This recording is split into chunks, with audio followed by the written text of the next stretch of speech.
Rink wide Vancouver. Pre-game, post-game, every game. Presented by Bodog. For sports odds to free casino games, make a play at bodog.net. Wadden and JPat here with you with another edition of the pregame show. And it's official, game number 41, the halfway mark of the season for the Canucks as they head to Tampa to face off against the Bolts. Yeah, I thought maybe you'd give us a little John Bon Jovi there. We're halfway there because they are. They're halfway through the schedule, and they're also living on a prayer. Let's be honest. There's lots of Canuck fans that are praying for Connor Bedard these days, but the players, they're not conditioned to tank. They're going to suit up. They're going to play, but man, they're going to have their hands full. And not just tonight, but the way the schedule works, they're going to see Tampa when they come back off this road trip. The Bolts will be at Rogers Arena next Wednesday, so I guess it's true. Lightning can strike twice, at least in the course of 1 week for the Vancouver Canucks. Let's get to the lineup change presented by Delaney's OK Tire out on Fraser Highway in Langley. Interesting who's starting in goal. And oh yeah, perhaps OEL?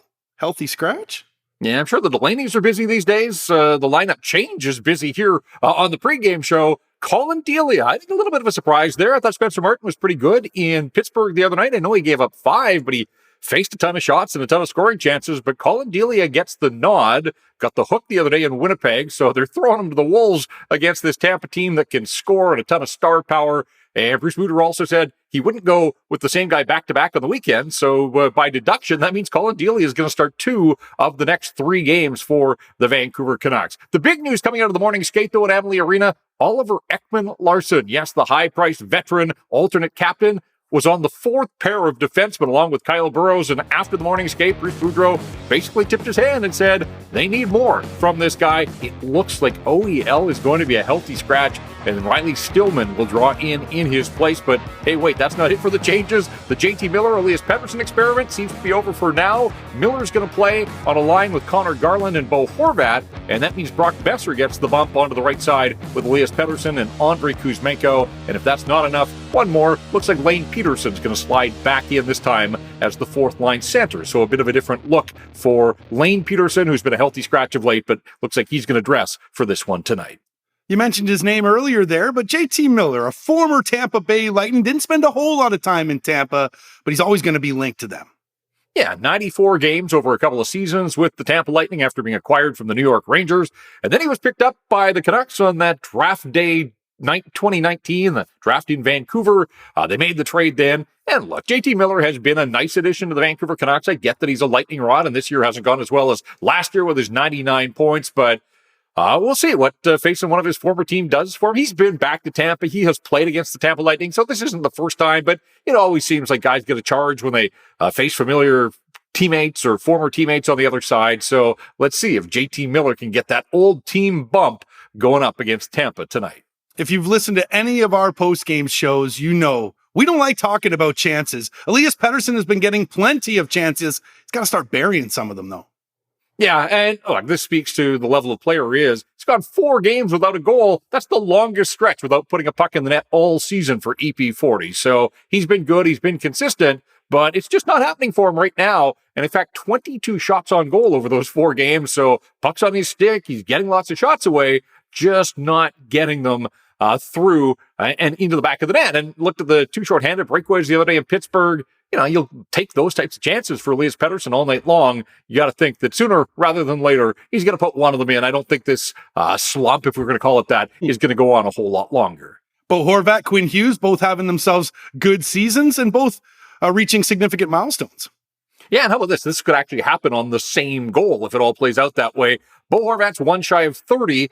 His next goal will also be the 200th of his National Hockey League career. He didn't have a shot on goal in Pittsburgh. That hasn't happened often for Bo this season. So Bo's 1 goal away from 200. Quinn Hughes, who scored the other night against the Penguins, he's up to 198 career points. So he needs 2 points to get to 200. So maybe Quinn Hughes gets an early helper and then sets up Bo Horvat for a goal. And you could check both boxes at the same time. They'd both reach that 200 milestone.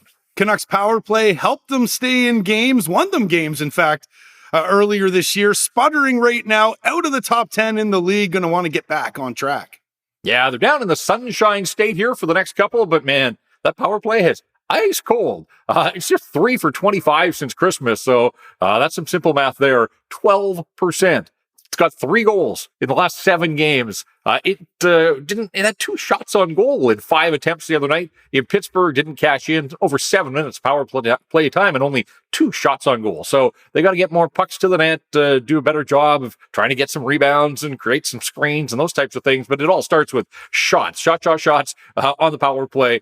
You're right. Earlier in the season, the power play won them hockey games. Right now, for whatever reason, it's gone a little bit quiet. It's given up some shorthanded goals of late as well. Interesting tidbit coming into this game, if you're watching the power plays, Canucks have given up 9 shorthanded goals. The Bolts have given up 8. So these are the 2 worst teams in the NHL when it comes to surrendering shorthanded goals. Just file that one away, and we'll see if that trend, if we call it that, continues here tonight.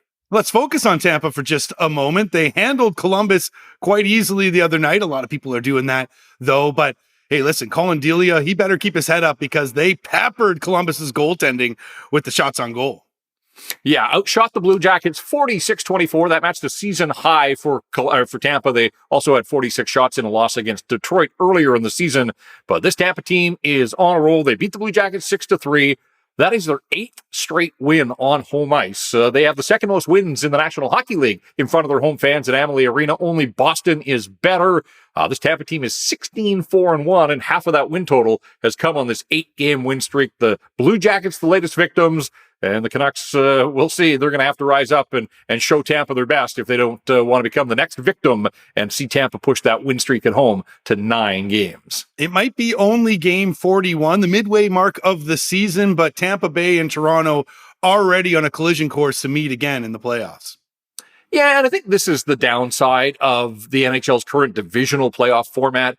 We're at the midway mark, and you're right. It looks like Toronto and Tampa are locked into the 2nd and 3rd seeds in their division, and so they will meet in the playoffs as they did last spring when Tampa prevailed.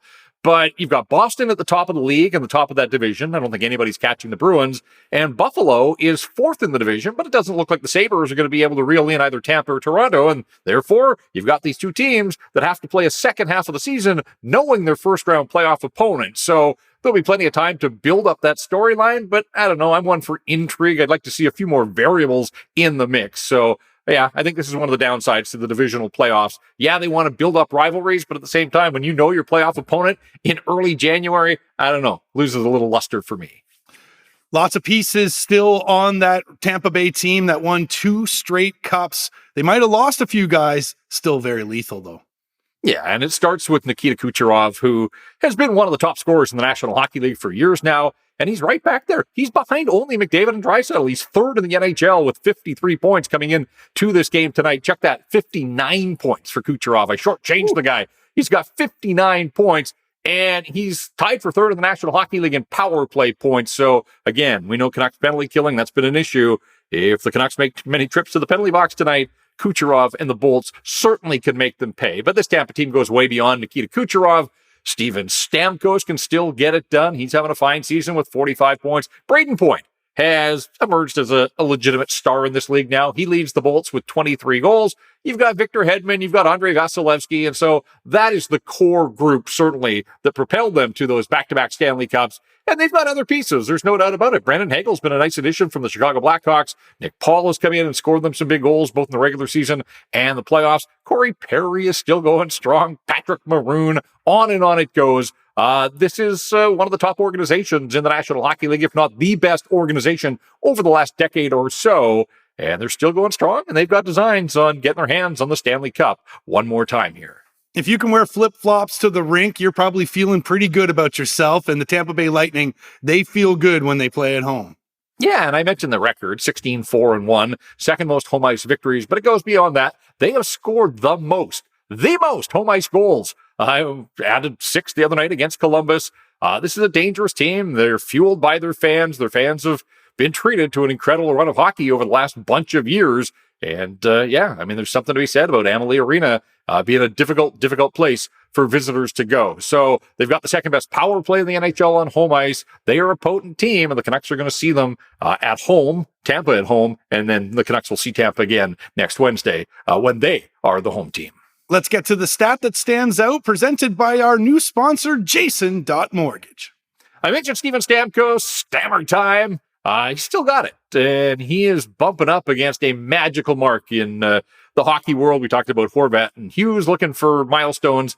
How about this one? Steven Stamkos needs 2 goals, 2 more goals. He's sitting at 498 for his incredible career. So he's 2 shots away from reaching 500. Again, the Canucks, the Bolts opponent in 2 of the next 4. So Canuck fans may see a little bit of history here as things unfold. So Steven Stamkos sitting at 498. He needs 2 more to get to 500. That is the stat that you need to know. And it is brought to you by Jason Hominick. And look, if you're in the market for a new mortgage, if your mortgage is up for renewal, do yourself a favor. Give our buddy Jason Hominick a call. You can reach him online, jason.mortgage. You mentioned Steven Stamkos there and that milestone. Well, that's the focus on my Bodog Best Bet tonight. He's reaching that milestone. I got him scoring twice at least. Look at the value there, JPat. Plus 650. Now hear me out when it comes to Stammer. He's got 17 goals this year. However, doesn't get a lot of multi-goal games. Only had 3, so I think he's due for another. Not only that, he's only got 1 goal in his last 11 games, so Stammer's going to want to break out the Stammer time, as they say. Steven Stamkos going to reach 500 tonight in my Bodog Best Bet. Look at us. We had John Bon Jovi reference earlier. Now you're busting out MC Hammer with a little Stammer time. I got his pants on right now as well, so yeah. All right. All right, JPat. The best time of the pregame is always right now. Who tonight needs to do something in this game? Well, Colin Delia is certainly going to have to do something. A little bit of a curious decision, but he's not my guy, to be perfectly honest here. I'll get to my do something in a sec, but there's no question that Colin Delia is going to be tested. Riley Stillman getting into the lineup. It'd be nice to see him do something to make his presence felt, but Brock Boeser seems to love playing in Tampa Bay. This is a guy that won the NCAA championship with North Dakota at Langley Arena. He was the MVP of the All-Star game. Remember that weekend? Walked away with a car. I think he picked up a dog, too, while he was there. So there's something about Tampa and Brock Boeser. Boeser scored the other night. He's up to 8 goals. He scored in 2 of his last 3, but we've mentioned this on previous pregame shows. He hasn't scored in back-to-back games all season long. So he tallied the other night, got the 2-0 goal in Pittsburgh. I'm looking at Brock Boeser playing with Elias Pettersson and Andrei Kuzmenko back into prime time.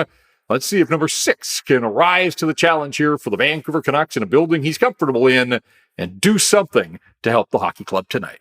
Let's see if the Canucks can rise to the challenge of playing against the former 2-time back-to-back Stanley Cup champions in the Tampa Bay Lightning. Oh yeah, looking for their first win on this 5-game road trip. This has been another edition of the Rink Wide Vancouver podcast presented by Bodog. For Jeff Patterson, I'm Andrew Wadden. Remember, Rink Wide is the show that always scores.